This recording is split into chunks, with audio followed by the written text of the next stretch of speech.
चुनाव यात्रा powered by Mangaldeep. प्रार्थना की महक प्रार्थना के बाद भी। प्रार्थना की महक प्रार्थना के बाद भी। यहाँ की दिहाड़ी जो है बाकी सारे स्टेट से काफ़ी ज़्यादा है, क्योंकि यहाँ जो एक अनस्किल्ड वर्कर है उसको भी 700 से 900 रुपये पर डे मिलता है, और जो स्किल्ड है उसको तो खैर 1500 से लेके 2-3 हज़ार तक भी जाता है वो। और महंगाई भी इतनी नहीं है, आपको खाना जो है यहाँ 30-40 रुपये में मिल जाता है। कोट्टयम डिस्ट्रिक्ट जो है इंडिया का पहला फुली लिटरेट डिस्ट्रिक्ट डिक्लेयर किया गया था 1980s में। लेफ्ट ऐसा केरला में क्या कर रहा है कि उसने अपने आप को यहाँ पर बचा कर रखा है, और इंडिया के बाकी स्टेट्स में लेफ्ट एक सीट भी नहीं जीत पाता, चाहे वो बिहार हो चाहे छत्तीसगढ़ जैसी जगह हो, जबकि केरला भी वो जगह है जहाँ आरएसएस का गढ़ है। आरएसएस की डेली 5-6 हज़ार शाखाएं लगती है। कि आप क्या खाओगे, आप क्या पहनोगे, आप कैसे बात करोगे, आप कौन सी लैंग्वेज या एक विधान, एक झंडा, एक ऐसा नहीं हो। वो कहते हैं कि भाई थोड़ा डाइवर्सिटी होना चाहिए, और उस डाइवर्सिटी को केरला के लोग रिस्पेक्ट करते हैं, और उसी वजह से जो है ये वोट हमेशा लेफ्ट या कांग्रेस की तरफ आता जाता रहता है। केरला स्टोरी की जो कहानी है, क्या वो भी इसी के ही आसपास की वो बताने की कोशिश करते हैं कि इधर की ही है? कोशिश ये की जा रही है कि केरला जो है एक आईएएस का केंद्र है, वो गलत है। आप अगर घूमें केरला में तो आपको फील होगा कि ऐसा कुछ है नहीं जैसा कि कैंपेन किया जाता है। जो बीजेपी छत्तीसगढ़ के बस्तर जैसे इलाके में कन्वर्जन के अगेंस्ट कैंपेन चलाती है, वो बीजेपी यहाँ पर त्रिशूर जैसे इलाके में क्रिश्चियंस के पास जाके अप्रोच कर रही है वोट के लिए। यहाँ पे क्या हुआ है कि हिंदुओं से ज़्यादा क्रिश्चियंस कम्युनिटी के एक सेक्शन ने लव जिहाद का मामला ज़्यादा तेज़ी से उठाया। इस वक्त दी ललन टॉप की टीम केरला में है। हम केरला के लोकसभा इलेक्शंस को कवर करने के लिए आए हैं, लेकिन लोकसभा इलेक्शन की कवरेज शुरू करें उससे पहले हमें लगा कि कुछ सीनियर पत्रकारों से बैठकर यहाँ पर नोट्स कलेक्ट कर लिए जाएं, इनसे टिप्स ले ली जाए, इनसे ज़रा केरला को समझ लिया जाए, उसके बाद हम अपनी कवरेज शुरू करें। तो जब इस प्रोसेस को हम समझ रहे थे तो हमने सोचा इसे कैमरे पर भी रिकॉर्ड कर लिया जाए, ताकि आपके लिए भी ये केरला को समझने के लिए एक मास्टर क्लास साबित होगी। हमारे साथ गिलवेस्टर जी हैं जो इंडियन एक्सप्रेस के साथ काम कर चुके हैं, एनडीटीवी के साथ काम कर चुके हैं, और फिलवक्त डेक्कन क्रॉनिकल के साथ काम करते हैं। और गिलवेस्टर जी चंडीगढ़ में काम कर चुके हैं, इसलिए इनको हिंदी भी आती है और मलयालम और अंग्रेजी तो आती ही है। बहुत स्वागत है सर आपका ललन टॉप पर। Thank you. तो आप हिंदी में कंफर्टेबल है ना? बिल्कुल। हाँ, पूरी तरह से पूरा। अच्छा, तो सबसे पहले केरला का मैप हमारे सामने खुला हुआ है, आप रीजन वाइज हमें केरला समझा दीजिए, फिर मैं अपने मन में जो सवाल है वो आपसे पूछना शुरू करूंगी। तो आप रीजन वाइज जो है पॉलिटिकली चाहते हैं कि कल्चरली और सारी चीज़ें? आप दोनों तरह से ही समझा दीजिए तो ज़्यादा बेहतर है। ठीक है, तो हम कहाँ से शुरू करें, नॉर्थ केरला से कि साउथ केरला से? हम साउथ केरला, सबसे टिप ट्रिवेंड्रम में बैठे हैं तो हम यहीं से ही शुरू करते हैं। ठीक है, हम यहाँ पर है ना जी, तिरुवनंतपुरम में हैं हम अभी। हाँ, यहाँ पे हाँ, जो कि आपको पता है राजधानी है केरला की। हाँ, और तिरुवनंतपुरम जिला भी है, 14 में से एक जिला है ये। और तिरुवनंतपुरम जिला की खासियत ये है कि यहाँ पे जो है हमारे जो ट्रैवनकोर रॉयल फैमिली है उनका जो है ये एरिया रहा है। जो उनका शासन होता था वो यहीं से होता था। तो वो अभी भी यहीं रहते हैं? वो ये अभी भी यहीं पे रहते हैं। 2-3 पैलेस हैं उनके यहीं पे तिरुवनंतपुरम शहर के अंदर। हालांकि वो पब्लिक लाइफ से काफ़ी अलग हैं, लेकिन कुछ एक सोशल काम में वो लोग व्यस्त रहते हैं, लेकिन वो जो है तिरुवनंतपुरम बेस्ड हैं। और तिरुवनंतपुरम की खासियत ये है कि ये केरला का जो है सेक्रेटेरिएट और जो बाबू क्लास है जिसको कहते हैं हम, जो ब्यूरोक्रेसी है वो पूरी यहीं पे ही है।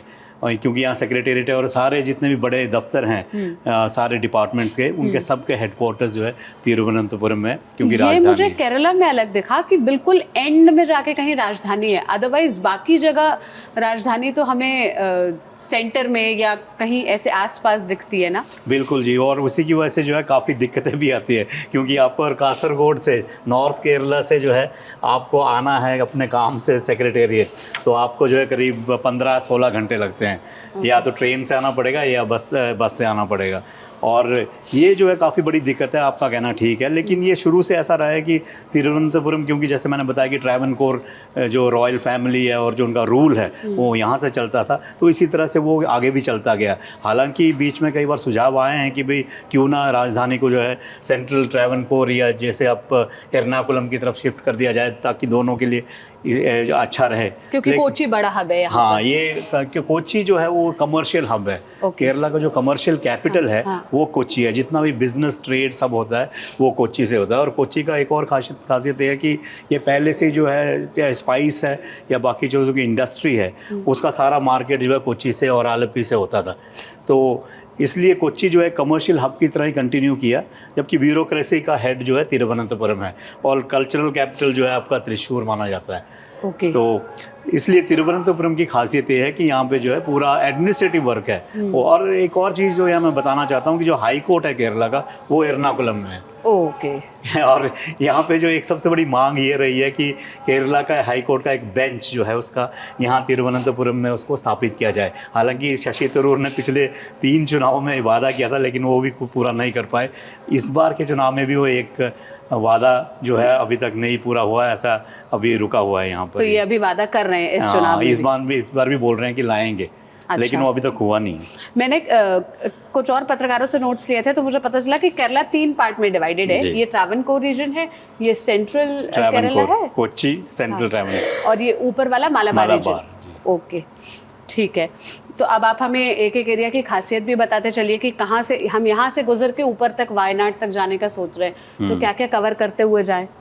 तो अगर तो आपने सीधा जाना है, क्योंकि बाकी साइड में जो जिला पड़ते हैं हाँ। वो शायद आपके लिए मुश्किल होगा, क्योंकि आपको फिर ज्योग्राफी के लिए थोड़ा ज़्यादा एरिया पड़ेगा। हाँ। तो लेकिन आप बता दीजिए ताकि दर्शकों को तो एक अंदाजा रहे। तिरुवनंतपुरम जो है जिला, ये जैसे आप जानते हैं कि जैसे मैंने कहा कि ये राजधानी भी है, और यहाँ की खासियत ये है कि यहाँ पर जो है राजनीतिक तौर पे ये हमेशा से एक यूडीएफ का एक जो है स्ट्रॉन्ग होल्ड रहा है। यूनाइटेड डेमोक्रेटिक फ्रंट, जो कि कांग्रेस के नेतृत्व वाली जो फ्रंट है।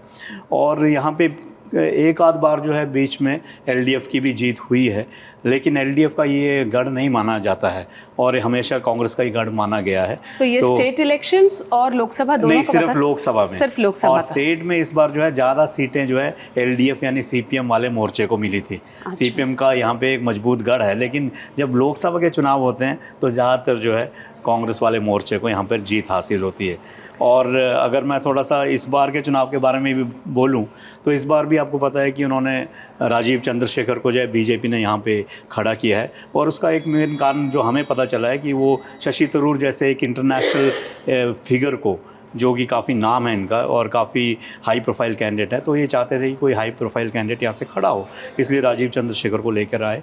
राजीव चंद्रशेखर के रूट्स केरला के ज़रूर हैं, लेकिन उन्होंने केरला में या तिरुवनंतपुरम में ज़्यादा समय नहीं गुजारा है, इसलिए वो एक तरह से नए कैंडिडेट हैं। और दूसरा ये है कि राजीव चंद्रशेखर की जहाँ तक बात है, उनका नाम तो यहाँ पर ऑलरेडी इंट्रोड्यूस्ड है, और लेकिन जहाँ तक जो पॉलिटिकल अभी सिचुएशन की बात है, जहाँ तक यहाँ पे जो जोग्राफिकल लोकेशंस या जो डेमोग्राफी है उस हिसाब से यहाँ पे एक तरह से स्प्लिट जैसा है। माइनॉरिटीज़ के भी काफ़ी वोट हैं, हिंदू वोट्स मेजॉरिटी कम्युनिटी के भी हैं, और हमेशा जो है कांग्रेस को, जो हमने पिछले कुछ एक चुनावों में देखा है, यहाँ पर माइनॉरिटी वोट्स की कंसोलिडेशन जो है यूडीएफ के फेवर में हुई है। माइनॉरिटी यानी क्रिश्चियंस और मेनली जो है मुस्लिम्स और क्रिश्चियंस, और इसमें जो मुस्लिम्स और क्रिश्चियंस के खासियत यह है कि ये ज़्यादातर कोस्टल एरिया में जो है कॉन्सेंट्रेटेड है। और कोस्टल एरिया की कॉन्स्टिट्यूंसीज जैसे आपके यहाँ पर देख लीजिए, ये आ गया आपका कोवलम एरिया आ गया, ये सारा जो है कोस्टल बेल्ट है। और इस तरफ को आप आ जाइए, ये पूरा आपका वर्कला और ये आर्टिंगल कॉन्स्टिट्यूंसी में आता है, ये कोस्टल बेल्ट एक तरफ आ जाता है। और इस तरफ अगर आप आ जाते हैं तो ये दूसरी साइड का कोस्टल एरिया है, जो आप कोल्लम के साथ, कोल्लम ज़िला के साथ जो पड़ता है। तो यहाँ पे सारा जो है क्रिश्चियंस और मुस्लिम कम्युनिटीज़ का थोड़ा कंसंट्रेशन ज़्यादा है। और पिछले 2-3 इलेक्शंस में हमने ये देखा है कि जो वोट्स की कंसोलिडेशन हुई है यहाँ पे, वो कांग्रेस के फेवर में हुई है। और यहाँ तक कि 2014 में तो इस कंसोलिडेशन की वजह से जो है बीजेपी का कैंडिडेट करीब 15,000 वोटों से हार गए थे।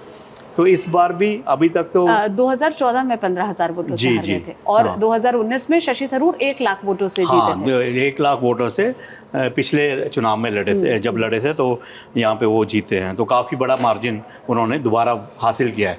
तो एक तो जो भी उनका राइवल है, चाहे वो बीजेपी का कैंडिडेट है या सीपीआई का, उन्हें इस 1 लाख वोट को कम करना पड़ेगा।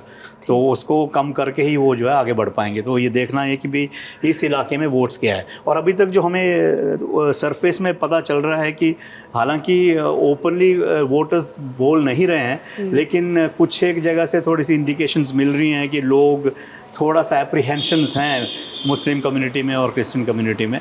तो वो किस तरह से किसके फेवर में जाएगा वो अब देखना है, क्या एलडीएफ के फेवर में जाएगा, यूडीएफ के। हालांकि तरूर को हमेशा से एक जो है एडवांटेज रहा है यहाँ पे। क्या शशि थरूर के अगेंस्ट एंटी इनकम्बेंसी भी है, क्योंकि वो 3 टर्म से इसी सीट से एमपी रहे हैं? तो ऐसी कोई बात है कि कोई डेवलपमेंट का काम बहुत ज़्यादा नहीं कराया, या फिर जो वादे किए हैं वो वादे अब तक पूरे नहीं हुए? जैसे हम कल प्रधानमंत्री की रैली में गए थे तो लोग कह रहे थे अब तक एम्स नहीं आया है। तो एम्स तब आएगा जब सेंटर में भी पावरफुल पोजीशन पर कोई होगा, जो अभी क्योंकि कांग्रेस पावर में नहीं है तो शशि थरूर ला नहीं पा रहे हैं।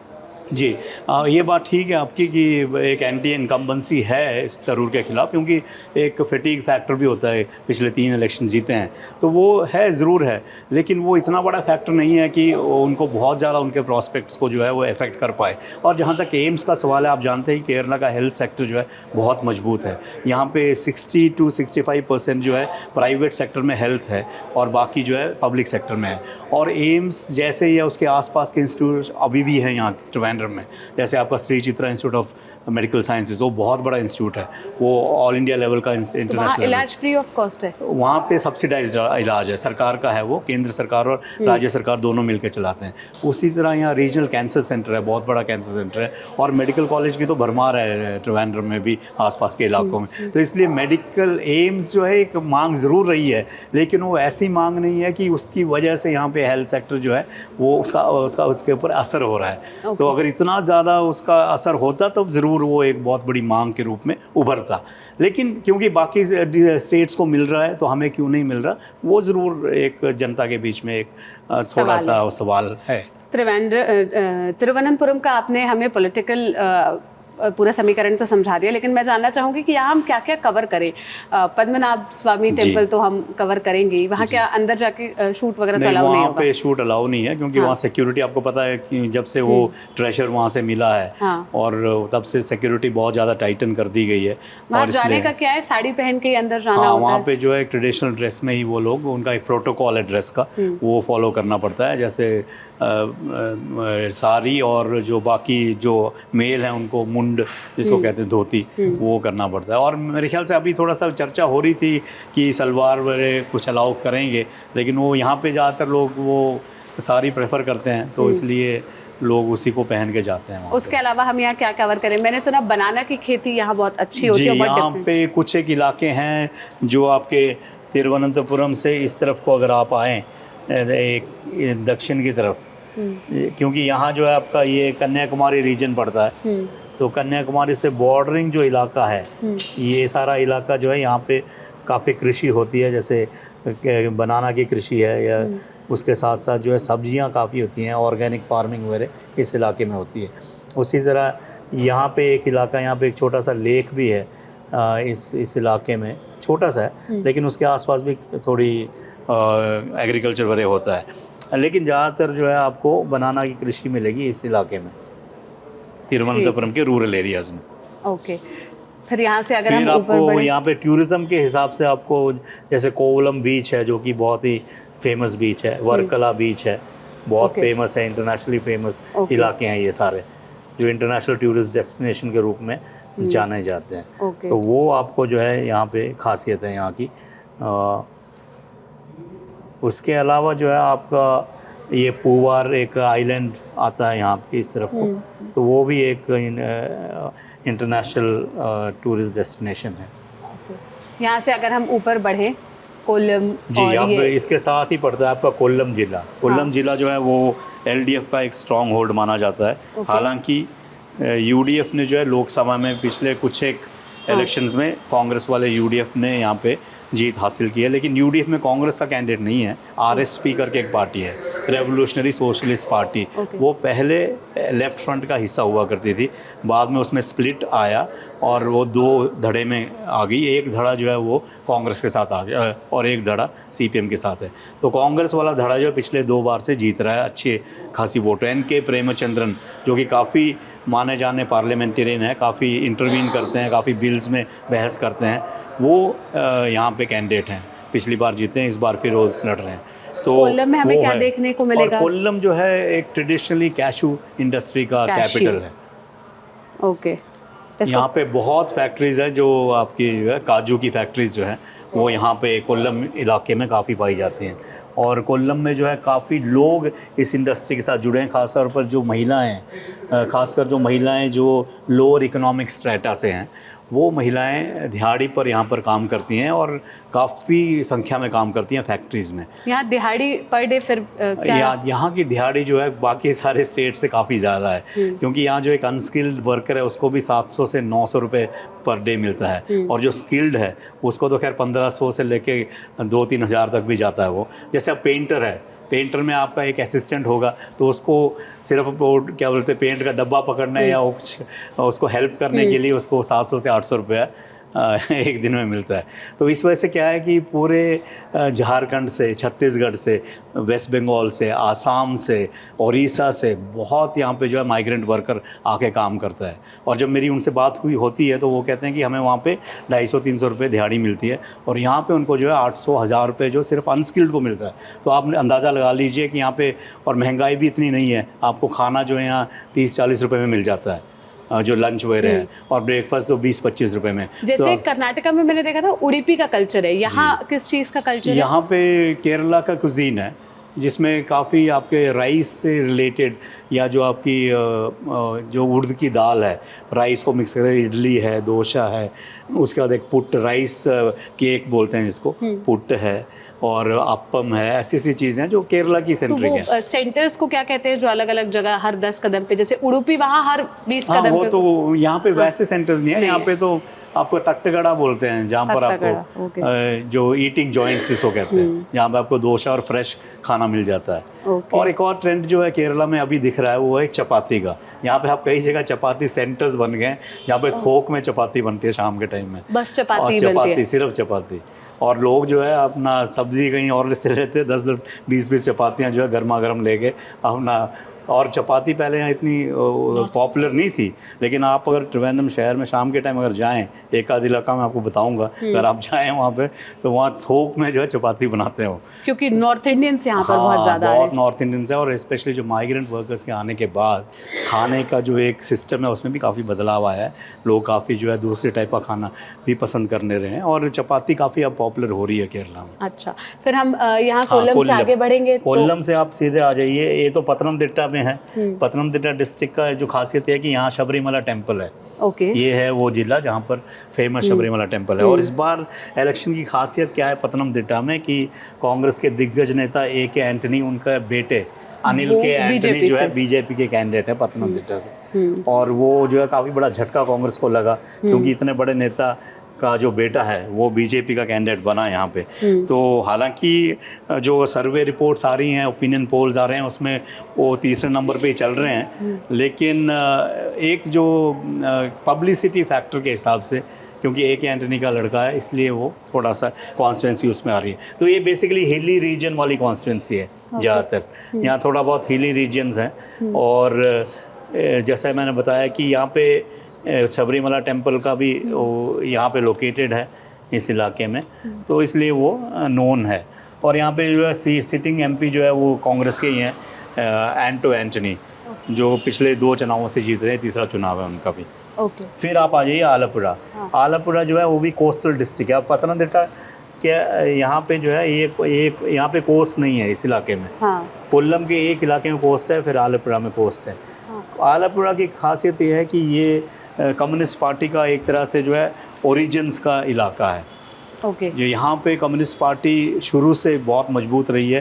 राजाओं के टाइम में, रजवाड़ों के टाइम में इन्होंने पहली बार रिवोल्ट किया था यहाँ पे। आलेप्पी से शुरू हुआ था। आलपुरा में जो है पुन्नपुरा वायलार स्ट्राइक जिसको कहते हैं, स्ट्रगल, जो एग्रीकल्चर वर्कर्स, फार्मर्स ने मिल के जो है राजाशाही के ख़िलाफ़ और वहाँ उनकी तानाशाही के ख़िलाफ़ जो है पहली बार आर्म्ड स्ट्रगल शुरू किया था।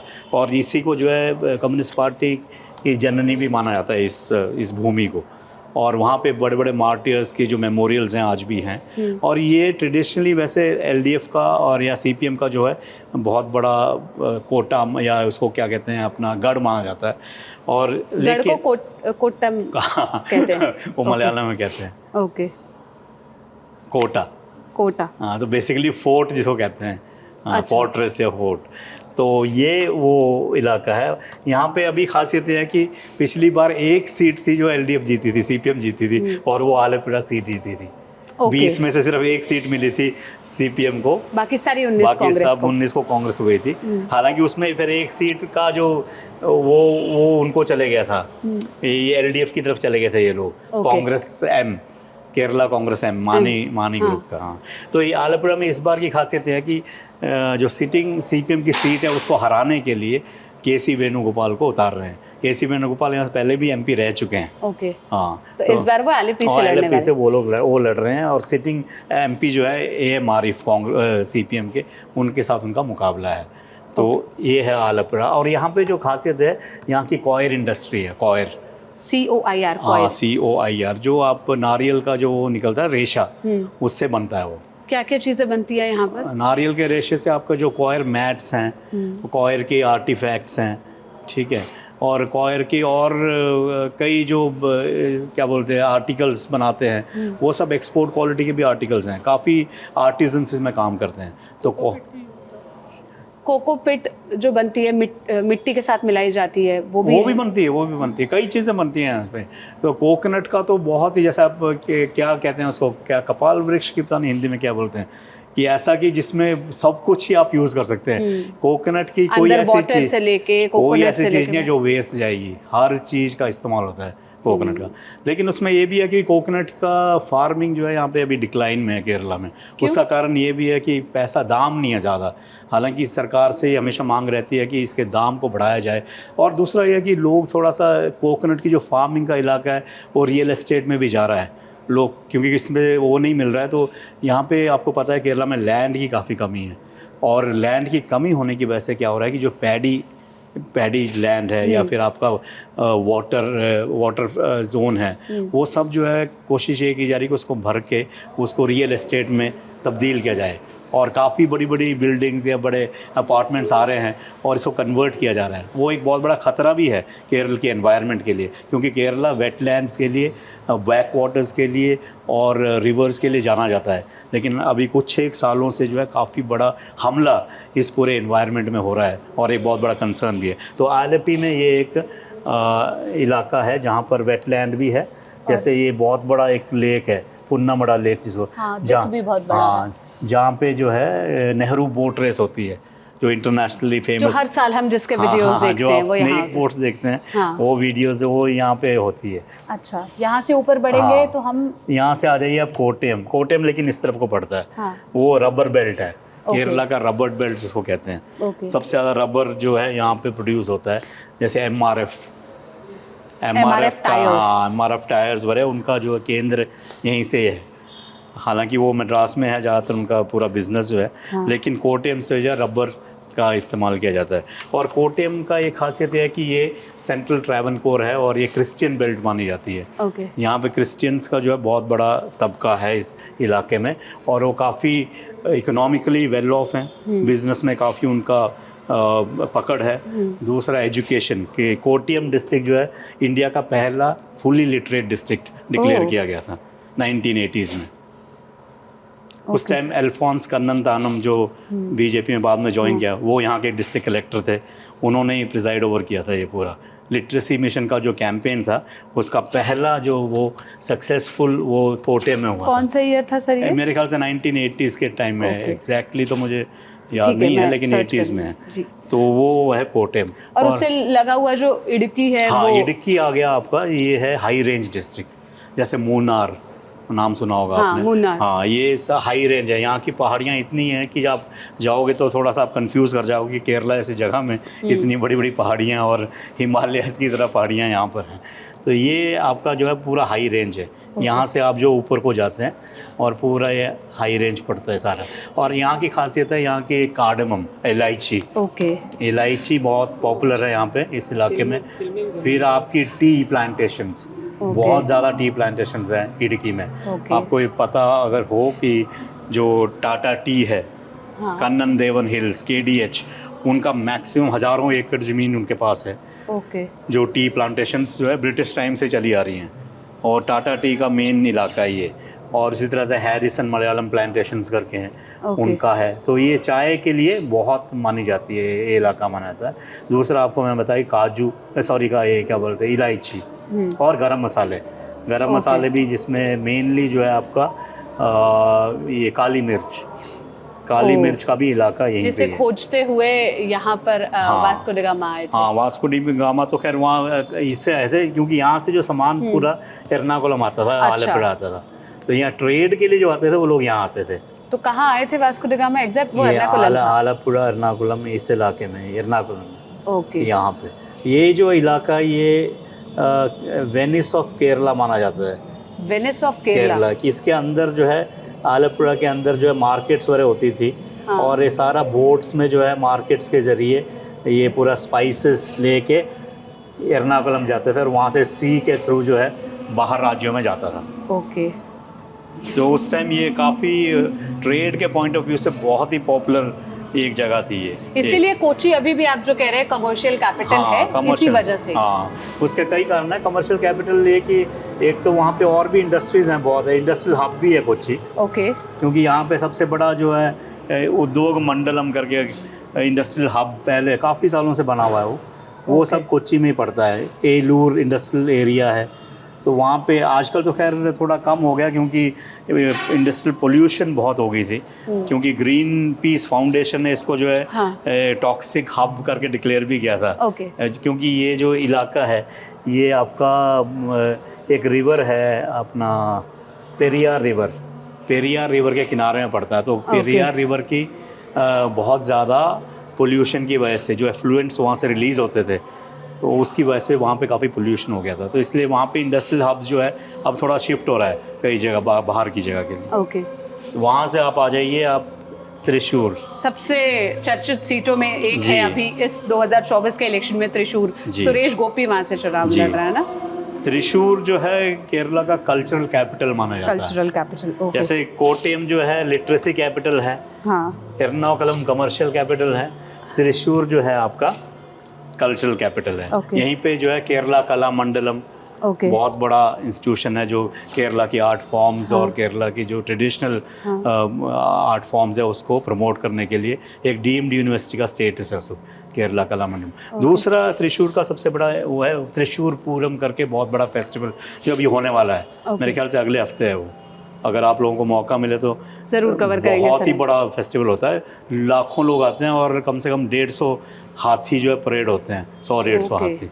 तो वो 2 टेम्पल्स के बीच में ऑर्गेनाइज होता है वहाँ पे। वो काफ़ी इंटरनेशनली नोन फेस्टिवल है। उसका नाम है त्रिशूर पूरम। हाँ, त्रिशूर पूरम। तो वो एक बहुत बड़ा इंटरनेशनल अट्रैक्शन है त्रिशूर का। और भाजपा कॉन्फिडेंट है कि अगर केरला में वो कोई 2 सीट या 3 सीट निकाल सकती है तो उसमें एक त्रिशूर भी होगी। हाँ, त्रिशूर का ये है, क्योंकि कॉन्फिडेंस भाजपा का इसलिए भी है क्योंकि पिछले इलेक्शन में जो है उनको करीब 19-20% वोट्स ज़्यादा मिले थे। तो वो एक बहुत ही ज़्यादा जंप था वोट्स में। तो इसलिए कॉन्फिडेंस ये भी है कि त्रिशूर एक ऐसी कॉन्स्टिट्यूंसी है जहाँ पे काफ़ी sizeable section of Hindu community भी है। हालांकि वहाँ पे कोस्टल एरियाज़ भी काफ़ी हैं जहाँ मुस्लिम कम्युनिटीज़ भी काफ़ी हैं, ऐसा नहीं है कि नहीं है। कुछ एक विधानसभा क्षेत्र में ज़्यादा मुस्लिम बाहुल विधानसभा क्षेत्र है। और तीसरा ये है कि वहाँ पे क्रिश्चियन कम्युनिटी का भी अच्छा कॉन्सेंट्रेशन है शहर के आसपास। तो इस बार बीजेपी ये कोशिश कर रही थी कि किसी तरह से क्रिश्चियन कम्युनिटी के बीच में इनरोड्स किया जाए। और उसके चलते क्या हुआ था कि सुरेश गोपी ने जो है अपना वहाँ के जो बिशप्स हैं और चर्च है वहाँ पे जाके उनसे काफ़ी बार बातचीत की है। और यहाँ तक कि उन्होंने एक स्वर्ण क्राउन जैसा एक जो है वहाँ भेंट किया था एक चर्च में, सोने का क्राउन। तो वो उसकी भी काफ़ी चर्चा रही है। तो त्रिशूर एक ऐसी कॉन्स्टिट्यूंसी है जिसमें ये सोच रहे हैं कि शायद इसमें अगर थोड़ा क्रिश्चियन वोट में शिफ्ट होता है तब इनको थोड़ा चांस हो सकता है। जो बीजेपी छत्तीसगढ़ के बस्तर जैसे इलाके में कन्वर्जन के अगेंस्ट कैंपेन चलाती है, वो बीजेपी यहाँ पर त्रिशूर जैसे इलाके में क्रिश्चियंस के पास जाके अप्रोच कर रही है वोट के लिए। जी, और यहाँ पे एक और बात मैं बताना चाहूँगा कि अभी पीछे आपको याद होगा कि मणिपुर में एक ईस्टर के दिन एक ऑर्डर निकला था कि संडे को कामकाज होगा सरकारी। हाँ। उसका बहुत विरोध केरला में हुआ, और आप यकीन मानिए कि राजीव चंद्रशेखर थे जो पहले नेता, लेफ्ट और कांग्रेस से पहले वो थे जिन्होंने रिएक्ट करके बोला कि बहुत गलत फैसला है, एक ऐसा नहीं होना चाहिए, और मैंने अभी चिट्ठी लिखी है केंद्र सरकार को और राज्य सरकार को भी इसको वापस लिया जाए। और ईस्टर के दिन जो है बहुत होली दिन है, इस दिन क्रिश्चियंस का बहुत बड़ा त्यौहार है, कभी वो जो है वो ऑफिस, तो वो प्रेशर है। तो इसलिए यहाँ पे जो है कभी वो कन्वर्शन है ऐसी चीज़ों की बात नहीं करते हैं। यहाँ पे क्या बात करते हैं, जैसे लव जिहाद, केरला स्टोरी। तो लव जिहाद यहाँ पर आरोप हिंदुओं पर नहीं लगता है, मतलब यहाँ अलग है लव जिहाद का कंसेप्ट भी ना? नहीं, कंसेप्ट हिंदुओं का भी है, लेकिन यहाँ पे क्या हुआ है कि हिंदुओं से ज़्यादा क्रिश्चियंस कम्युनिटी के एक सेक्शन ने लव जिहाद का मामला ज़्यादा तेज़ी से उठाया। ओके, क्योंकि कुछ क्रिश्चियंस का कहना है कि मुस्लिम्स क्रिश्चियंस को कन्वर्ट कर क्रिश्चियन रहे हैं। लड़कियों को जो है वो जाल में फंसाकर, प्रेम के जाल में फंसाकर उनसे शादियां करके उनको ले जा रहे हैं और सीरिया और IS में रिक्रूट करवा रहे हैं, ऐसा एक बहुत बड़ा आरोप है। और उसमें अभी आपको पता होगा कि पीछे यहाँ पे एक चर्च ने, वो इडुक्की जिला में, इडुक्की जिला के एक चर्च ने ऑफिशियली ये जो केरला स्टोरी है उसको स्क्रीन किया, और उससे सब शॉक हो गए, क्योंकि एक चर्च ने जब इस फिल्म को स्क्रीन किया, और वो भी किसके लिए, 10वीं और 12वीं क्लास के बच्चों के लिए। ओके। और जब उनसे पूछा है कि ऐसा क्यों किया, तो वो कहते हैं कि भी हम अपनी बच्चियों को ये बताना चाहते हैं कि आप लोग किसी ऐसे झांसे में ना आएँ, क्योंकि आपकी ज़िंदगी बर्बाद हो सकती है, इसलिए हमने अवेयरनेस के लिए किया है। लेकिन क्योंकि इलेक्शन के टाइम में किया है, इसलिए काफ़ी एप्रीहेंशंस यहाँ पे। लेकिन क्योंकि वोट का मामला है, इसलिए कोई भी राजनीतिक पार्टी ने चर्च का विरोध नहीं किया। उन्होंने ये कहा कि वो उनकी मर्जी है, उनका फ्रीडम है, क्योंकि वोट का मामला है। लेकिन जब दूरदर्शन ने यही फिल्म स्क्रीन की, तो यहाँ के मुख्यमंत्री ने और यहाँ की ऑपोजिशन ने चिट्ठियाँ लिखी थी केंद्र को कि ये, और दूरदर्शन को, कि ये नहीं करना चाहिए, स्क्रीन नहीं करनी चाहिए। वो है आपका जो त्रिशूर वाला मैं बता रहा हूँ कि त्रिशूर में कंसंट्रेशन इसलिए कर रहे हैं। और सुरेश गोपी आपको पता है कि काफ़ी पॉपुलर एक्टर भी रहे हैं, अभी भी एक्ट करते हैं फिल्मों में, तो उनका एक अपनी छवि है अभी भी ऐसी छवि है। और इसमें एक इंटरेस्टिंग चीज़ जो त्रिशूर में इस बार हुई है, आप जानते हैं कि केरला के बहुत बड़े नेता रहे हैं के करुणाकरन, जो यहाँ पे 2-3 बार मुख्यमंत्री रह चुके हैं। उनकी बेटी पद्मजा वेणुगोपाल, उन्होंने बीजेपी ज्वाइन की करीब 15-20 दिन पहले। तो उससे जो है क्या हुआ कि एकदम खलबली मच गई कांग्रेस के अंदर। तो कांग्रेस ने क्या किया, उनका अपना सिटिंग MP जो है वहाँ का त्रिशूर का, TN प्रतापन, उसको हटा दिया, उसका टिकट कटवा दिया। और करुणाकरन के बेटे यानी पद्मजा की जो भाई हैं, बड़े भाई हैं, के मुरलीधरन जो है सिटिंग MP हैं वडगरा से, कोड़िकोड डिस्ट्रिक्ट के वडगरा से सिटिंग MP हैं। उनको वहाँ से इधर शिफ्ट करवाया त्रिशूर में, क्योंकि उन्हें डर हो गया कि अगर पद्मजा वेणुगोपाल के साथ रहती है बीजेपी के साथ, तो करुणाकरन का एक बहुत साइजेबल सपोर्टर है त्रिशूर जिला में और कॉन्स्टिट्यूंसी में, उनका वोट बीजेपी को जा सकता है, ये डर कांग्रेस में आ गया। तो उन्होंने अपने सिटिंग MP की टिकट काट के उसको वहाँ से निकाल के इधर लाए। और वो जो एक बहुत बड़ी चाल उन्होंने चली है, वो बड़ा इंटरेस्टिंग रहा है, क्योंकि वो 24 घंटे के अंदर उन्होंने ये फैसला किया। के मुरलीधरन नाम है कैंडिडेट, और उन्होंने ऑलरेडी कैंपेनिंग शुरू कर दी थी अपने सिटिंग सीट में। हाँ, वडगरा में। और वडगरा में किसको भेजा, पालाकाड के सिटिंग MLA हैं शाफी परम्बिल, जिन्होंने E श्रीधरन को हराया था, मेट्रोमैन को। उनको जो है वडगरा में MP के लिए वहाँ। तो ये मैं इसलिए कह रहा था कि त्रिशूर क्यों इतना इम्पोर्टेंट है, कि बीजेपी के लिए भी, कांग्रेस के लिए भी, और लेफ्ट के लिए भी ऐसा है कि लेफ्ट का भी ट्रेडिशनल सीट रहा है त्रिशूर, पिछले कई इलेक्शन जीते हैं वो लोग, ऐसी बात नहीं है। तो इस बार लेफ्ट ने जो उतारा है कैंडिडेट यहाँ पे, वो बहुत ही पावरफुल कैंडिडेट है। फॉर्मर मिनिस्टर हैं VS सुनील कुमार, अच्छी छवि वाले हैं, युवा हैं, और लोगों से काफ़ी अच्छा कॉन्टैक्ट है। तो ऐसी छवि वाले लीडर को उतारा है। ठीक है, फिर यहाँ से हम ऊपर बढ़ते हैं तो ये मालाबार रीजन शुरू हो जाता है। आपका जी मालाबार रीजन, ये आ गया मलप्पुरम, जो कि मुस्लिम बाहुल जिला है केरला का। बहुत बड़ी संख्या मुस्लिम्स की इस पूरे इलाके में, और ये जो है हमेशा से मुस्लिम लीग का जो है बहुत बड़ा केंद्र रहा है। ओके। और इसमें हालांकि कुछ एक सीट में एलडीएफ ने भी यहाँ पे सेंध मारी है, असेंबली कॉन्स्टिट्यूंसीज में जीत भी हासिल की है, लेकिन बेसिकली जो है लोकसभा इलेक्शन में मुस्लिम लीग जो है मलप्पुरम और पुन्नानी 2 कॉन्स्टिट्यूंसीज है जो हमेशा जीत दर्ज कर। मुस्लिम लीग जीतता है। और ये है कोझिकोड। ये आ गया आपका कोझिकोड, कैलीकट जिसको हम पहले कहते थे। कैलीकट जो है वो आ जाता है आपका मलबार रीजनेस, यहाँ से शुरू हो गया ना मलबार। हाँ। तो कैलीकट का भी ये है कि यहाँ भी मुस्लिम डोमिनेंस ज़्यादा है कैलीकट में, लेकिन कैलीकट में ये है कि लेफ़्ट की भी जो प्रेजेंस है वो काफ़ी स्ट्रॉन्ग है कैलीकट में, कुछ एक इलाके में। तो ये बेल्ट जो है, लेकिन यहाँ से जो एमपी जीते हैं वो कांग्रेस के हैं। पिछले 2 इलेक्शन से जो है यहाँ लगातार एमके राघवन यहाँ से जीते हैं एमपी, और वो तरूर के काफ़ी अच्छे दोस्त हैं। वो तरूर ने जब एआईसीसी के खिलाफ खरगे के खिलाफ इलेक्शन लड़ा था, तो यही एकमात्र ऐसे नेता थे केरला के जो उनके साथ रहे। बाकी सब नेता ने कन्नी काट ली। हाँ। क्योंकि कोई भी हाई कमांड की जो है वो क्या बोलते हैं रात नहीं चाहते थे, तो बाकी नेता जो है सब अलग हो गए थे तरूर से। ये एक नेता यहाँ के एमपी जो है वो इनके साथ रहे पूरी कैंपेनिंग में, लेकिन फिर भी उनको टिकट इसलिए दिया गया क्योंकि वो काफ़ी पॉपुलर है, इसलिए इस बार भी उनको टिकट दिया गया। यहाँ से है वायनाड। हाँ, वायनाड आ गई अब राहुल गांधी कॉन्स्टिट्यूंसी। वायनाड का भी ये है कि वायनाड जैसे हाई रेंज एरिया, ये भी यहाँ पे ट्राइब। इतनी सेफ सीट क्यों कंसिडर की जाती है कांग्रेस के लिए कि वो अमेठी छोड़कर सीधे यहाँ आए थे और वो कॉन्फिडेंट थे कि अगर अमेठी नहीं जीत पाए तो वायनाड तो निकाल ही लेंगे? वायनाड का बेसिकली ट्रेडिशनली यूडीएफ की कॉन्स्टिट्यूंसी है, हालांकि एक आध बार लेफ्ट भी जीती है यहाँ से। हाँ। तो और ज़्यादा ये है कि कुछ थोड़ा डेमोग्राफी भी ऐसी है, क्रिश्चियंस और मुस्लिम्स की भी अच्छी खासी पॉपुलेशन है, लेकिन वो गलत है कि भाई वहाँ पे 70% मुस्लिम्स है, ये है, ऐसा नहीं है। जो कई मीडिया में ऐसे दिखाया जाता है दिल्ली में कि वो पूरा मुस्लिम बाहुल इलाका है इसलिए राहुल गांधी, ऐसा नहीं है। वहाँ पे करीब बराबरी है, ज़्यादा इतना ज़्यादा डिफरेंस नहीं है दोनों में। लेकिन बाहर ये शो किया जाता है कि ये ज़्यादा है इसलिए राहुल गांधी, लेकिन हाँ मुस्लिम्स की भी काफ़ी इलाके में वो काफ़ी सेंट है, लेकिन ट्रेडिशनली जो है उनको काफ़ी सपोर्ट मिलता है यूडीएफ को यहाँ से। और ये सेफ सीट थी कांग्रेस। हाँ, कांग्रेस के लिए उनको जिताने के लिए सबसे अच्छी सीट है, और क्योंकि वहाँ पे उनको कोई ज़्यादा परेशानी नहीं है, इसलिए राहुल गांधी का यहाँ पे रहता है। और राहुल गांधी का वैसे भी अच्छी गुडविल है केरला में, ऐसा नहीं है कि उनको पप्पू या उस टाइप से या उनके खिलाफ कोई ऐसा कैंपेन केरला में नहीं है जो नॉर्थ इंडिया में है।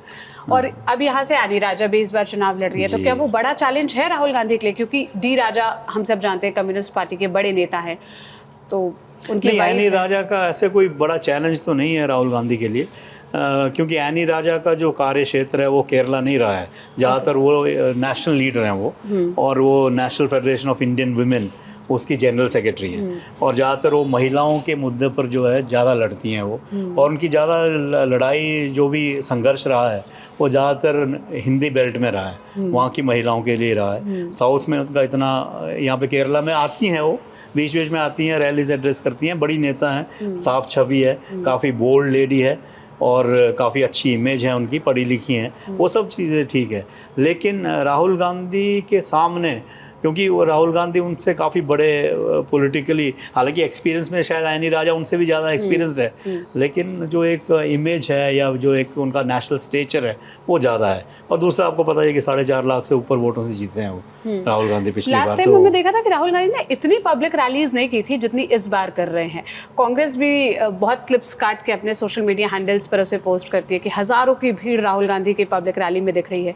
तो क्या वजह है? क्या राहुल गांधी अपने जीत के अंतर को बड़ा दिखाना चाहते हैं जिससे उनकी ये छवि बनी रहे, या फिर कोई और चैलेंज मानते हैं राहुल गांधी की? देखिए, सबसे बड़ी बात यह है कि केरला एक ऐसा स्टेट है जहाँ पर कांग्रेस को बहुत सीटें मिलती हैं, और पिछली बार जैसे 19 सीटें मिली हैं।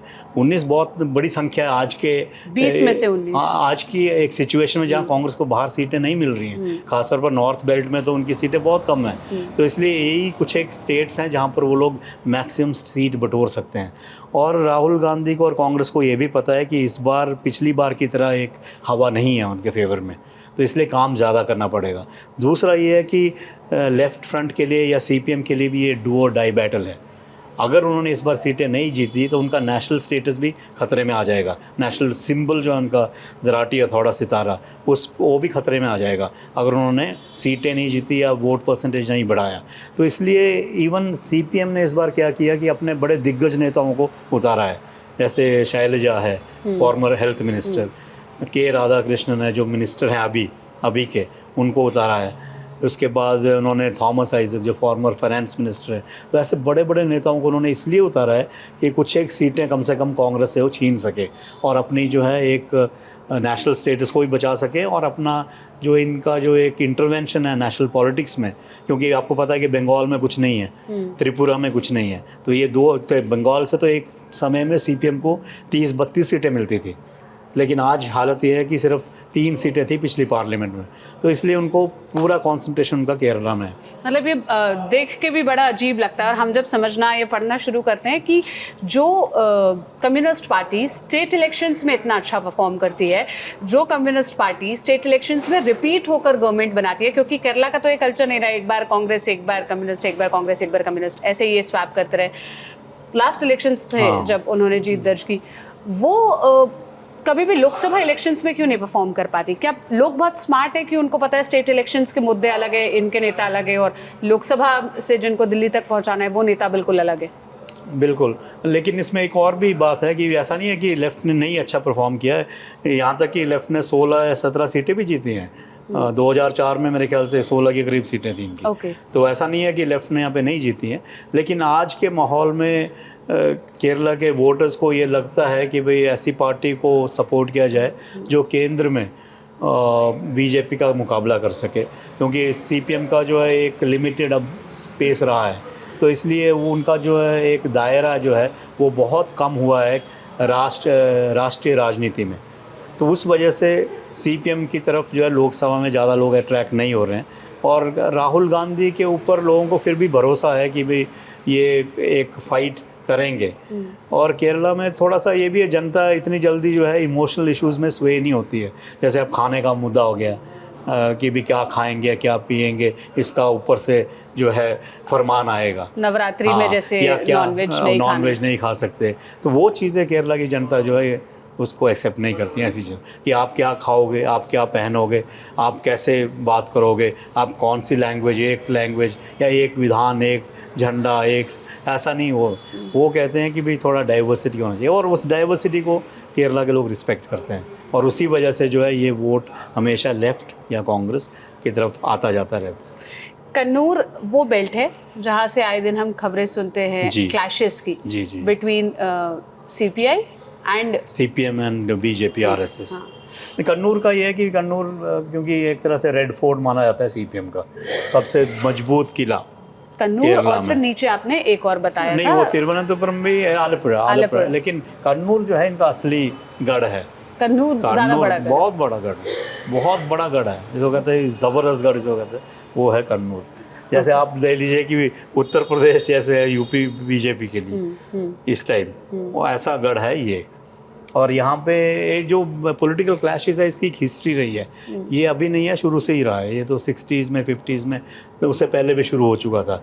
तो ये आरएसएस का संगठन वहाँ पे भी मजबूत है। वहाँ पे प्रॉब्लम जो आती है वो हमेशा पॉलिटिकल स्पेस की आती है, क्योंकि गांव में सीपीएम भी काफ़ी मजबूत है, तो कुछ एक इलाके में आरएसएस को जो है वो कोशिश करती है कि आके शाखा शुरू करें या कुछ करें, तो वहाँ पे जो है इनका एक क्लैश होता है। तो ये बेसिकली आइडियोलॉजिकल क्लैशेस हैं, वो कई बार जो है लोकल क्लैशेस में भी आ जाते हैं। जैसे आपका और मेरा झगड़ा है किसी बात पे, उसको एक पॉलिटिकल कलर भी मिल जाता है कई बार। तो केरला स्टोरी की जो कहानी है, क्या वो भी इसी के ही आसपास की वो बताने की कोशिश करते हैं कि इधर की ही है?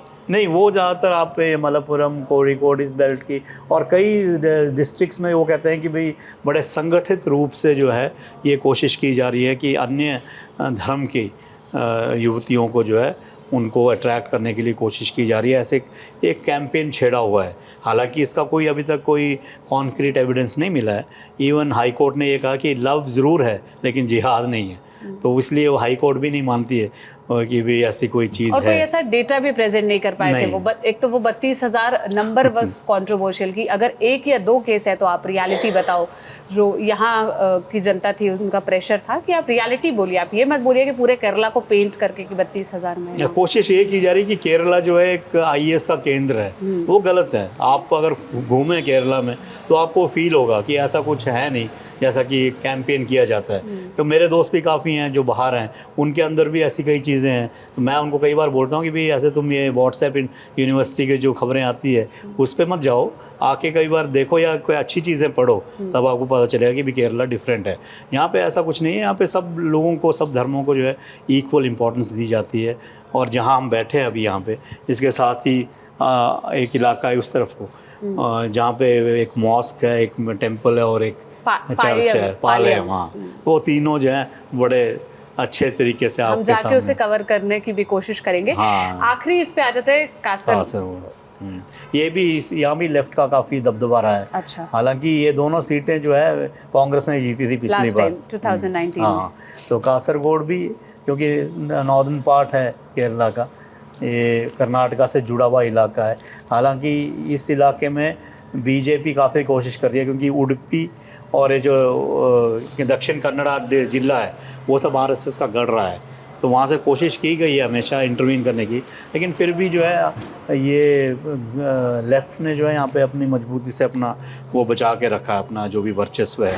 तो ऐसा नहीं है कि उनको यहाँ पे कोई बड़ा खतरा है। अच्छा सर, अब मेरे मन में 2-3 सवाल है, ये मैं आपसे समझना चाहूँगी क्योंकि मेरे जब मैं मतलब रिसर्च कर रही थी तो मेरे मन में दिल्ली में बैठ के भी ये सवाल आए थे कि लेफ़्ट ऐसा केरला में क्या कर रहा है कि उसने अपने आप को यहाँ पर बचा कर रखा है, और इंडिया के बाकी स्टेट्स में लेफ़्ट एक सीट भी नहीं जीत पाता, चाहे वो बिहार हो, चाहे छत्तीसगढ़ जैसी जगह हो जहाँ पर वो इतना एक्टिव है, काम करते हैं, जबकि केरला भी वो जगह है जहाँ RSS का गढ़ है, RSS की डेली 5-6 हज़ार शाखाएँ लगती है, फिर भी लेफ़्ट यहाँ ऐसा क्या कर रहा है, या उसका कौन सा ऐसा मैजिक है जो यहाँ काम कर रहा है और बाकी स्टेट्स में नहीं कर रहा है? इसमें एक जो है फैक्टर नहीं है, कई फैक्टर हैं। एक तो ये कि आपको पता होगा कि चुनाव के ज़रिए ऐसा कहा जाता है कि विश्व में पहली सरकार जो है कम्युनिस्टों की केरला में बनी थी 1957 में, जब EMS नंबूदिरीपाद आए थे, तो थ्रू बैलेट। ज़्यादातर जगह जो है वहाँ पे कोई क्रांति आती है, उसके बाद कम्युनिस्टों की सरकार आती है, लेकिन केरला में जो है मतदान के ज़रिए पहली सरकार पूरे विश्व में कम्युनिस्टों की स्थापित हुई थी। और ये वही स्टेट भी है जहाँ पे पहली बार EVM से चुनाव हुए थे। जी। और इसका खासियत यह है कि देखो, जब कम्युनिस्ट सरकार आई थी पहली बार, उन्होंने 2-3 चीज़ें बहुत खास की। एक तो उन्होंने जो लैंड रिफॉर्म्स किए, भूमि सुधार, भूमि का एक बहुत बड़ा प्रश्न था केरला में भी, काफ़ी भूस्वामियों के पास भूमि थी, तो उसको जो है उन्होंने निचले स्तर पे दूसरे आम लोगों के बीच में जो है भूमि सुधार करके भूमि बांटी है लोगों के बीच में। वो एक बहुत बड़ा इनिशिएटिव शुरू में कर दिया था। फिर एजुकेशन रिफॉर्म्स, लोगों को पढ़ने का मौका दिया गया, लोगों को पढ़ाई में जो है वो प्रोत्साहित किया गया, जिससे उनका अवेयरनेस का वो बढ़ा। और तीसरी चीज़ ये है कि यहाँ पे जो सामाजिक न्याय के लिए लड़ाई है वो अभी शुरू नहीं हुई, कई सालों से शुरू हुई है। तो एक टाइम ऐसा था यहाँ पे जब स्वामी विवेकानंद आए थे, तो उन्होंने कहा था कि केरला जो है एक मेंटल अजाइलम है, जब इन्होंने यहाँ जाति प्रथा देखी थी कि यहाँ पे छुआछूत इस तरह से बहुत ज़्यादा था यहाँ पे कि स्वामी विवेकानंद ने कहा कि ये तो भाई एक मेंटल अजाइलम है, तो पागल खाना है यहाँ पे जो लोग हैं। तो उसके बाद जो है यहाँ पे काफ़ी बड़े बड़े आंदोलन सामाजिक न्याय के लिए, सामाजिक समता के लिए आंदोलन बड़े हुए हैं। और वही आंदोलन से जैसे श्री नारायण गुरु एक बहुत बड़े सोशल रिफॉर्मर, फिर अय्यंकाली बहुत बड़े सोशल रिफॉर्मर, उन सब ने जो यहाँ पे बहुत बड़ा रिफॉर्म मूवमेंट किया, जिसके चलते जो लोग जो बाहर थे सिस्टम से उन सबको अंदर लाने की कोशिश की। और वही चीज़ जो है आगे जाके कम्युनिस्ट पार्टी ने उसको आगे बढ़ाया।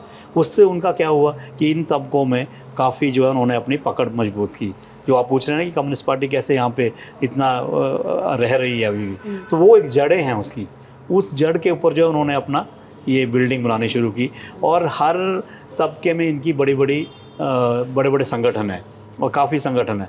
और दूसरी बात मैं ये भी कहना चाहता हूँ कि जब आप कह रहे हो कि कम्युनिस्ट पार्टी यहाँ पे है, लेकिन कांग्रेस भी यहाँ पे बहुत स्ट्रॉन्ग रही है। जैसे आप कहते हैं ना कि 5 साल कांग्रेस 5 साल लेफ्ट, सिर्फ पिछली बार ऐसा हुआ कि लेफ्ट दोबारा आई, लेकिन वो इसलिए है क्योंकि दोनों जो धड़े हैं LDF UDF दोनों जनता के लिए काफ़ी लाभार्थी स्कीम्स लाते हैं। ये बीजेपी तो अभी ला रही है ना ज़्यादा लाभार्थी स्कीम्स, ये लोग पिछले 60-70 से ही लाभार्थी योजनाएं जैसे लाती हैं। एग्जांपल से आप कुछ स्कीम्स जैसे बताएंगे? आप देखिए पेंशन स्कीम्स जो है, वेलफेयर पेंशन्स, ठीक है। फिर उसके बाद आपके जो एजुकेशन में जो free of cost education free for of all, cost education है। फिर उसके बाद जो आपकी छोटी छोटी इंडस्ट्रीज़ में लोगों के जो वेतन है उसके बढ़ावा देना। फिर महिलाओं को रोज़गार देने का एक वो है। ऐसी कई चीज़ें हैं जो उन्होंने शुरू से की। फिर राशन तो बहुत बड़ा कंज्यूमर मूवमेंट है केरला में चला था, ओके, जिसकी वजह से जो इनका पब्लिक डिस्ट्रीब्यूशन नेटवर्क है वो तो अभी है जो नॉर्थ इंडिया में इतना पावरफुल हुआ है, केरला में तो बहुत सालों से चला रहा है। तो यहाँ पे सिर्फ जो बीपीएल के लोग नहीं हैं, इवन जो मिडिल क्लास लोग हैं उनको भी राशन जो है बड़े अच्छे दाम में मिलता है यहाँ पे, काफ़ी सब्सिडाइज्ड रेट में, सरकारी दुकानों में? सरकारी दुकान से तो कोई भी जाकर खरीद सकता है? नहीं, वो कार्ड्स में जो है राशन कार्ड जो होता है, हाँ। तो काफ़ी लोग यहाँ से लेते हैं। तो इवन जो मध्य वर्गीय लोग हैं वो भी लेते हैं, अपर मिडिल क्लास भी हाँ, हम वो जिसको भी लेते कहते हैं, वो भी लेते हैं। तो इसलिए वो हैं। और वो सिस्टम, राशन में क्या क्या मिलता है? जैसे वहाँ तो जैसे आपको चावल मिल जाता है, एक आध दाल मिल जाती है, फिर आपका गेहूं है उसमें, फिर अभी तक तो केरोसिन भी था मेरे ख्याल से, आजकल तो नहीं मिल रहा है, तो आटा आजकल इंट्रोड्यूस किया है। तो ऐसी कई चीज़ें मिलती है।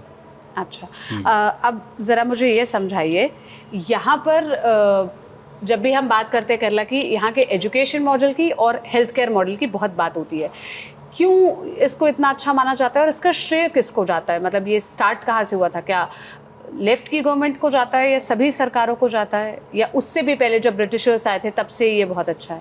नहीं, ये कहा जाता है कि इवन जो ट्रैवनकोर रॉयल फैमिली है, जो राजाशाही के टाइम में भी एजुकेशन के लिए उन्होंने काफ़ी जो है ध्यान दिया है, तो ये ट्रेडिशन वहाँ से शुरू हुआ है। हाँ। लेकिन लेफ़्ट ने जो है शुरू में ही काफ़ी, जैसे 1957 में जो सरकार आई थी, इवन जो सरकार गिरने का कारण भी उनका ये रहा 2 साल के बाद, वो एजुकेशन रिफॉर्म की वजह से गिरी है।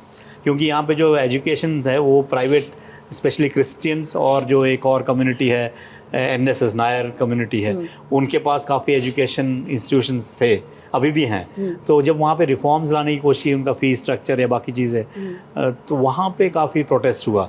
और उस वजह से जो एक लिबरेशन स्ट्रगल के नाम पे यहाँ पे एक बहुत बड़ा आंदोलन हुआ था 95 में, जिसके चलते इंदिरा गांधी ने आकर यहाँ, उस टाइम इंदिरा गांधी काफ़ी आती थी यहाँ पे, हालांकि जवाहरलाल नेहरू थे जब प्रधानमंत्री, तो उन्होंने पहली बार इंडिया में जो है प्रेसिडेंट्स रूल अगर किसी स्टेट में लगा था वो केरला में लगा था। और उसका सबसे बड़ा मुद्दा था शिक्षा के इलाके में जो रिफॉर्म्स लाने की कोशिश की थी, उसका विरोध हुआ था, जिसमें हिंदूज़ और क्रिश्चियन, स्पेशली जो चर्च है, वो सब इकट्ठे हो गए थे और उन्होंने जो है कम्युनिस्ट पार्टी के खिलाफ काफ़ी बड़ा आंदोलन किया। तो मतलब वो क्या चाह रहे थे? ये विवाद किस बात पर था? विवाद एक तो ये हुआ कि इनको जो फीस भरे, या सारा स्ट्रक्चर जो है गवर्नमेंट के थ्रू रेगुलाइज हो, फिर जो अपॉइंटमेंट्स हो थ्रू गवर्नमेंट हो, ऐसे कई रिफॉर्म्स उन्होंने जो है, उस टाइम एक कमेटी बनी थी जो लेफ्ट गवर्नमेंट ने बनाई थी, तो उसने कई ऐसे रिफॉर्म्स की सिफारिश की थी। और अगर वो सिफारिशें लागू हो जाती तो इनका जो वर्चस्व है, इनकी जो पकड़ थी एजुकेशन सेक्टर पे, क्रिश्चियंस की, हिंदूज़ की और इवन मुस्लिम्स का भी एक धड़ा, ये सब के जो बहुत बड़ी सोसाइटीज़ हैं इनके पास एजुकेशन की, जिसके चलते काफ़ी बड़े बड़े कॉलेजेस और स्कूल्स और इनके अंडर आते हैं। तो उस पर इन्होंने कहा कि ये तो हमारे अधिकारों के ऊपर हमला है। तो उस वजह से ये सब इकट्ठे हो गए थे और इन्होंने सब ने जो है एक बहुत बड़ा आंदोलन छेड़ा, और उस आंदोलन के चलते यहाँ फायरिंग वगैरह हुई, जिसमें एक महिला मारी गई थी। फिर जो है केंद्र ने यहाँ पे पहली बार इंडिया में राष्ट्रपति शासन लागू किया था, पहली बार इंडिया में। फिर एजुकेशन रिफॉर्म्स वो वाले तो हुए नहीं?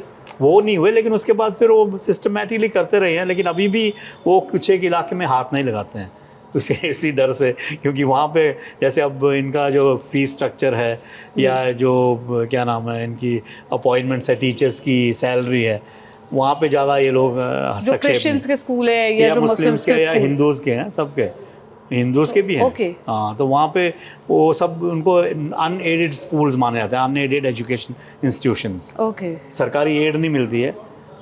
फिर एक है एडेड, जो कि क्रिश्चियंस चलाते हैं, लेकिन उसमें एड भी जो है सरकार देती है, सैलरीज भी सरकार देती है, लेकिन वहाँ भी ये ज़्यादा हस्तक्षेप नहीं करने देते। अपॉइंटमेंट वही करते हैं, क्रिश्चियन कम्युनिटीज ही वही करते हैं, बस सैलरी सरकार देती है। क्रिश्चियन, हिंदू और मुस्लिम, इसमें सिर्फ एक समुदाय का नहीं है, सारे समुदाय जो प्रबल समुदाय हैं, जो बड़े समुदाय हैं, उनका जो है एक पकड़ है इन सारे इंस्टीट्यूशन अच्छा, से। उसके अलावा क्या स्टेट गवर्नमेंट के भी स्कूल्स हैं जो बहुत जी, यहाँ पे एजुकेशन के हिसाब से इंफ्रास्ट्रक्चर काफ़ी अच्छा। अभी पिछले जो पिनराई सरकार आई थी 16 में, उसने काफ़ी काम किया एजुकेशन में, जो स्पेशली बिल्डिंग्स है, इंफ्रास्ट्रक्चर अच्छे स्कूल बना रही है, बड़े बड़े स्कूल बना रही है, और एजुकेशन जो प्ले ग्राउंड्स का मामला है या फिर हायर एजुकेशन का है। लेकिन एक जो सबसे बड़ी प्रॉब्लम केरला में रही है वो migration of students to other states. उसका मेन कारण ये था कि यहाँ पे हायर एजुकेशन के जो इंस्टीट्यूशंस है वो कम थे। हालांकि बीच में कोशिश की गई इंजीनियरिंग कॉलेज वगैरह बनाने की, लेकिन फिर दूसरा ये था कि यहाँ नौकरियाँ बहुत कम हैं। वो एक बहुत बड़ा इशू है जो यूथ के लिए। इसलिए यूथ क्या प्रेफर करता है कि यहाँ पढ़ने की बजाय क्यों ना जाके कर्नाटका या महाराष्ट्र या कहीं और जाके पढ़े जहाँ पर नौकरी के भी ज़्यादा आसार हैं, या जो बड़े बड़े आईटी हब्स के आसपास कहीं पढ़ाई करे। तो वो क्योंकि यहाँ पे इंडस्ट्रीज भी वैसी नहीं है। इंडस्ट्री है नहीं, हाँ इंडस्ट्री। उसका मेन कारण है कि लैंड अवेलेबिलिटी नहीं है, क्योंकि बड़ी बड़ी इंडस्ट्री चाहिए तो लैंड चाहिए। इसीलिए सारी इंडस्ट्री जो है तमिलनाडु, आंध्रा भरे जा रही है, क्योंकि वहाँ तो बहुत लैंड है, सरप्लस लैंड है। तो यहाँ लैंड का एक बहुत बड़ा मुद्दा। और हेल्थ केयर का क्रेडिट किसको जाता है? वो क्यों उस मॉडल की इतनी बात क्यों होती है कि केरला का हेल्थ मॉडल इस देश का सबसे अच्छे हेल्थ मॉडल्स में से एक है? वही क्योंकि देखो लेफ्ट फ्रंट ने शुरुआत की, तो जब लेफ्ट ने शुरुआत की तो कांग्रेस को भी जो है उससे अच्छा ही कर सकती, तभी वो जनता के बीच में अपनी पैंठ बना सकती थी। और ये जो कॉम्पिटिटिव गवर्नेंस है ये केरला के लिए बहुत अच्छी रही है, और केरला की जनता ने बड़े सिस्टमैटिकली और बहुत ही इंटेलिजेंटली जो है वोटिंग की है। ये अमर्त्य सेन भी कहते हैं ना कि केरला की जनता ने फोर्स किया है कि उनको अच्छा हेल्थ केयर सिस्टम और एजुकेशन मिले। इसका क्रेडिट ज़्यादा केरला की जनता को जाता है। और उन्होंने इनको फोर्स किया है कि जैसे अब लेफ्ट फ्रंट ने कुछ रिफॉर्म्स लाए, हेल्थ में अच्छे इंस्टीट्यूशंस बनाए, फैसिलिटीज़ प्रोवाइड की, तो अगले इलेक्शन के टाइम में उनको इससे ज़्यादा प्रॉमिस करना पड़ता है कांग्रेस को, अगर उन्हें वोट लेने हैं। तो इसलिए वो लोग जो है थोड़ा ज़्यादा करते हैं। उसके बाद 5 साल बाद फिर लेफ्ट कहते हैं कि हम इससे ज़्यादा करेंगे। तो इसलिए कॉम्पिटिटिव जो डेवलपमेंट हुई है यहाँ पे, उसका जो मेन कारण है वो यहाँ की जनता की अवेयरनेस और उनकी कॉन्शियसनेस है, जिसकी वजह चेतना का स्तर उनका ऊंचा है, उनकी मांग ज़्यादा है, वो मांग डिमांड करते हैं। तो डिमांडिंग जनता होने की वजह से, लेकिन सिर्फ पिछली बार इसलिए एक रिपीट हुआ क्योंकि कांग्रेस भी यहाँ कमज़ोर हुई है। ओके क्या यहाँ पर हेल्थ और एजुकेशन दोनों कोई बात नहीं, बाद में उठाएंगे।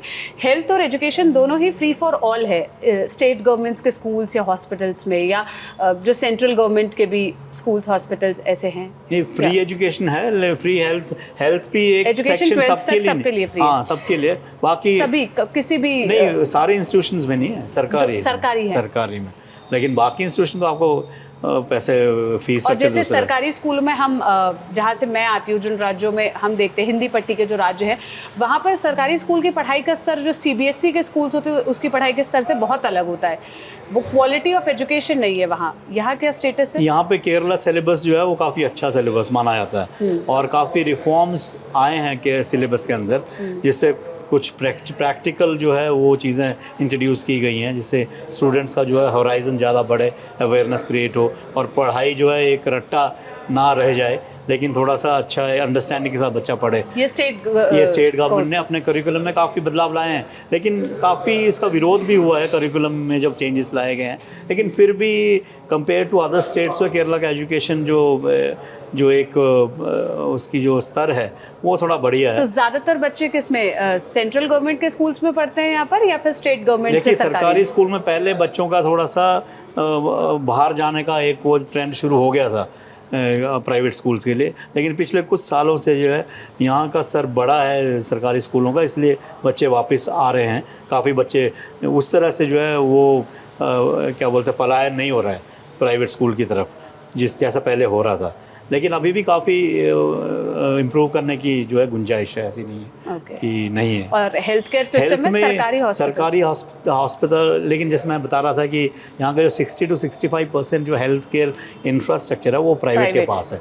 आप किसी भी गांव में चले जाए, यहाँ पे गांव तो खैर है नहीं, ज़्यादातर जो केरला अर्बन रूरल और अर्बन मिक्स है, और हर जगह आपको जो प्राइमरी हेल्थ सेंटर्स वगैरह बहुत अच्छे मिलेंगे। अगर आप किसी का दौरा कर लें आसपास कहीं जाके, ऐसे अचानक चले जाएंगे, हाँ चले जाके आप देखेंगे कि क्या है वहाँ पे, तो आपको एक आइडिया लगेगा तब कि कैसा है यहाँ का। और आप अपना जो नॉर्थ में प्राइमरी हेल्थ सेंटर्स है उसके साथ थोड़ा सा आप उसको कंपेयर करेंगे तो आपको डिफरेंस नज़र आएगा।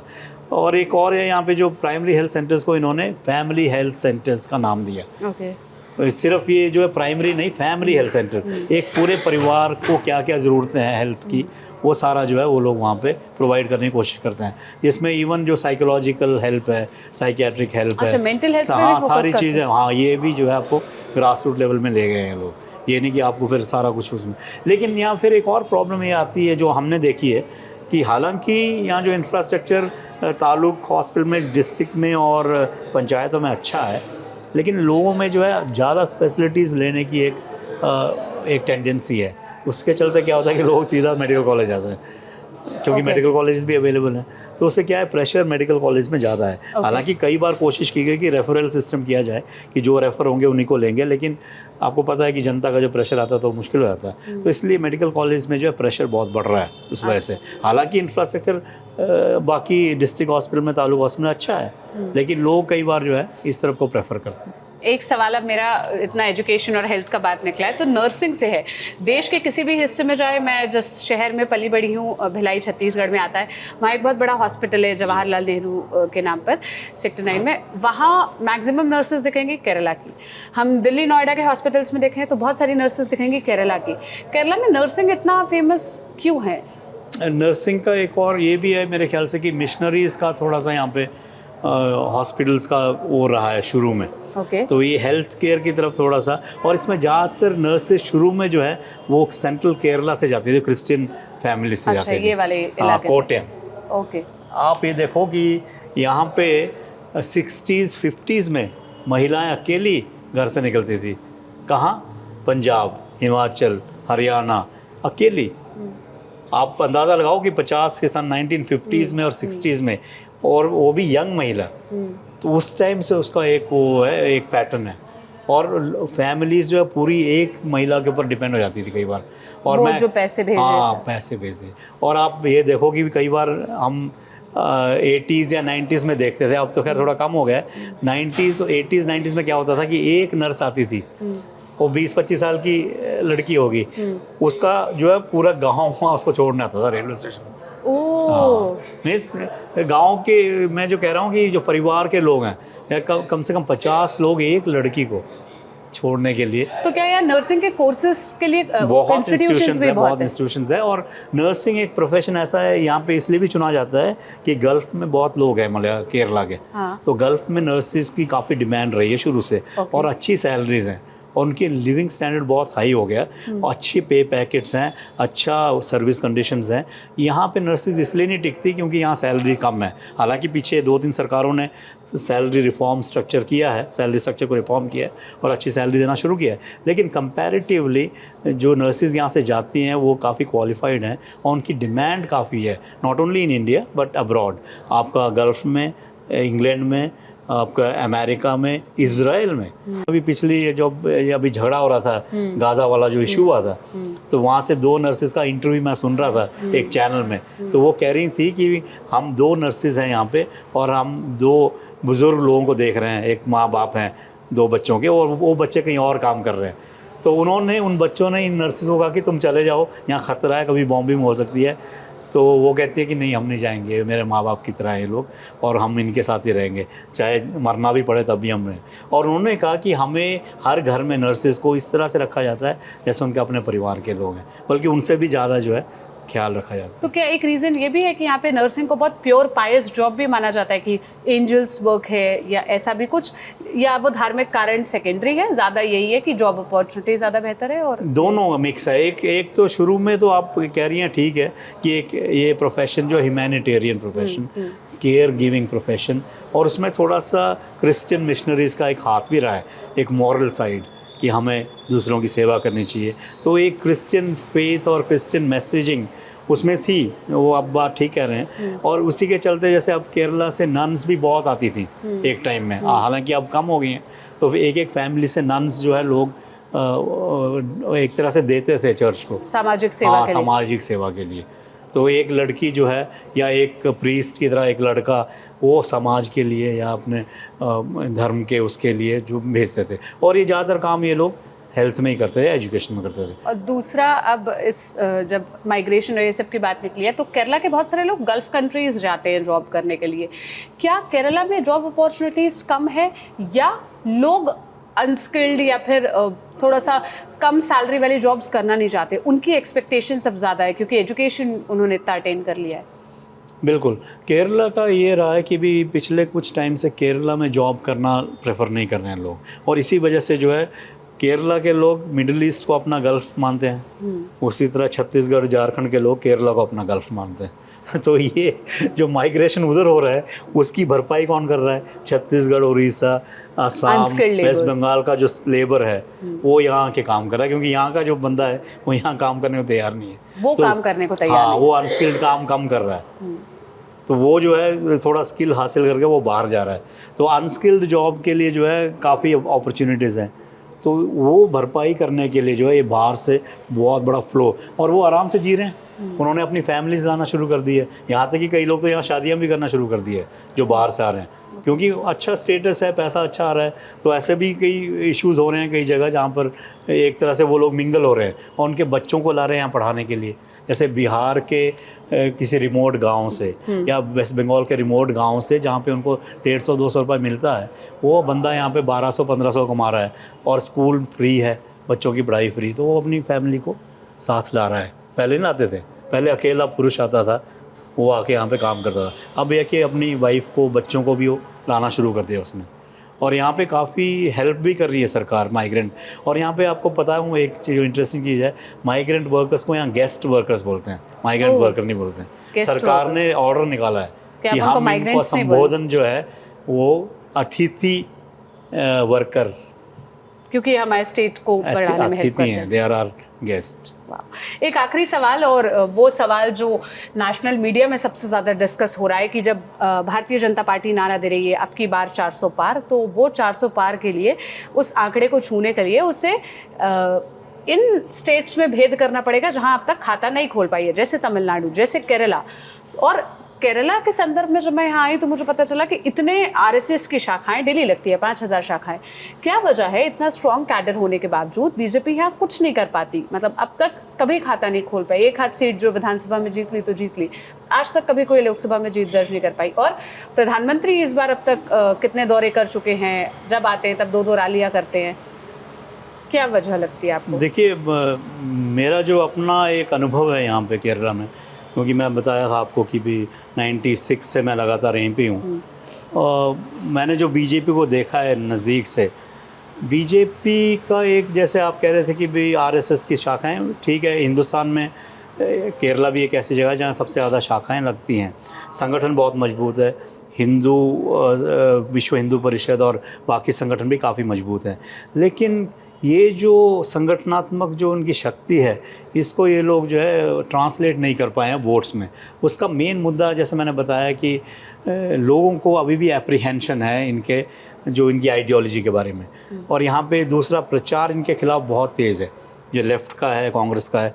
जैसे कल भी राहुल गांधी ने कहा कि आरएसएस के साथ है हमारी वैचारिक लड़ाई है, इलेक्शन जो है ये सिर्फ वोटों की राजनीति नहीं है, वैचारिक लड़ाई की राजनीति है। तो केरला में जो आरएसएस और बीजेपी का जो ग्रोथ रहा है वो बहुत ही स्टैगर्ड जैसा रहा है। तो जो शाखा लगाने वाले हैं वो कई सालों से, और वो लॉयल कैडर है। हाँ, इतनी वोटेज मिलती है। जैसे अब तिरुवनंतपुरम कॉन्स्टिट्यूंसी में पहले इनको 1 लाख के करीब वोट मिलती थी, पिछली बार से, पिछले 2-3 इलेक्शन से तीसरे नंबर पे आ रहे हैं, दूसरे नंबर पे आ रहे हैं ना। आप देखिए कि लेफ्ट को इन्होंने तीसरे नंबर पे डाल दिया है तिरुवनंतपुरम में। तो ऐसा नहीं है कि नहीं बढ़ रहे हैं, बढ़ रहे हैं, कुछ एक इलाकों में धीरे धीरे बढ़ रहे हैं, ग्रेजुअली। लेकिन कोशिश ये कर रहे हैं कि जो कम्युनिटीज़ हैं, जैसे यहाँ पे कई कम्युनिटीज़ हैं जिसके अंदर ये लोग ज़्यादा इनरोड्स नहीं कर पा रहे हैं।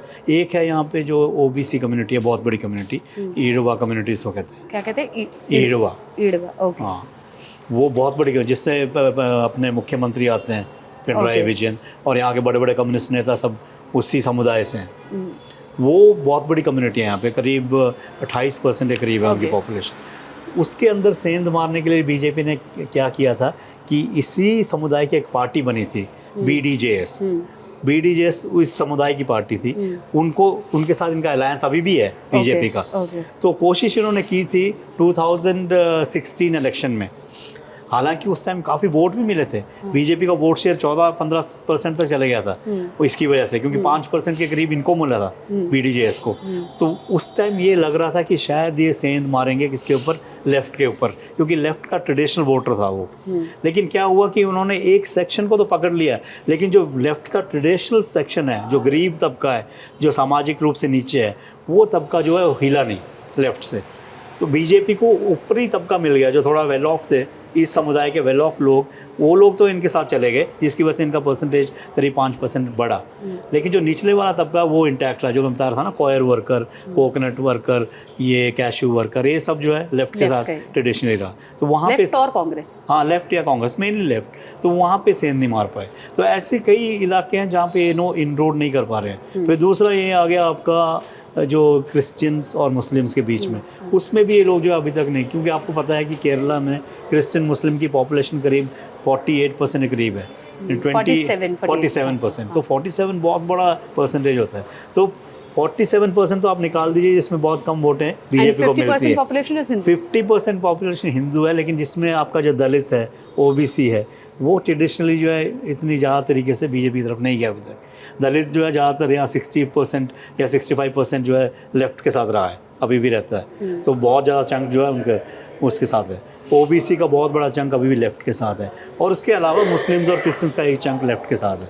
उस तरह कांग्रेस का तो हमेशा ट्रेडिशनली मुस्लिम और क्रिश्चियंस जो है बहुत स्ट्रॉन्ग तरीके से, जैसे मुस्लिम लीग तो एलाय है ही है, केरला कांग्रेस जो है वो भी एलाय है, वो क्रिश्चियंस की पार्टी है, वो कांग्रेस के साथ रही है। तो इस वजह से जो है बीजेपी को इसके बीच में अगर सेंध मारने में वो कामयाब हुए, तभी कामयाब होंगे। कौन सी ऐसी 2-3-4 सीट्स है जहां बीजेपी इस बार बहुत टफ फाइट में दिख रही है, जिसकी चर्चा है नेशनल मीडिया में? तो एक तिरुवनंतपुरम, दूसरा त्रिशूर, और एक आटंगल वी मुरलीधरन वाली सीट पर भी चर्चा है।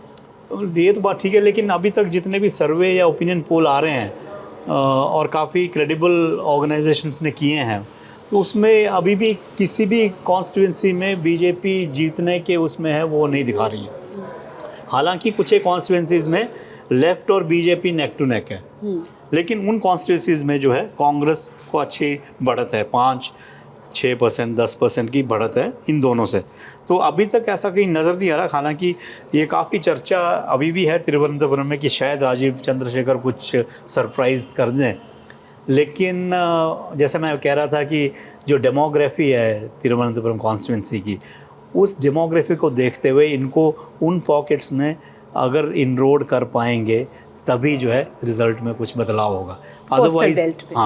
अदरवाइज जो है बहुत मुश्किल है। हाँ, जब इसलिए प्रधानमंत्री यहाँ आकर रैली करते हैं तो जिक्र करते हैं मछुआरों का, कि हम मछुआरों की मदद करेंगे, जो कोस्टल साइड में रहते हैं उस कम्युनिटी के लिए कुछ करेंगे। कल भी वो वादा करके गए, बोल कर गए। बहुत शुक्रिया सर, हमें इतने विस्तार से सब समझाने के लिए, बताने के लिए। केरला से हमारी कवरेज लगातार जारी रहेगी। जो नोट्स आज हमने लिए हैं, इसके आधार पर हम स्टोरीज ट्रैक करने की कोशिश करेंगे। आपके पास कोई सुझाव है, आपके मन में कोई सवाल है, तो हमें कमेंट बॉक्स में ज़रूर बताइएगा। हम उसे एक्सप्लोर करने की पूरी कोशिश करेंगे। कैमरे के पीछे मेरे साथी अमितेश थे, मैं सोनल हूँ। शुक्रिया गिलवेस्टर सर। आपको सर की बातें कैसी लगी कमेंट में बताइएगा। देखते रहिए ललन टॉक। शुक्रिया।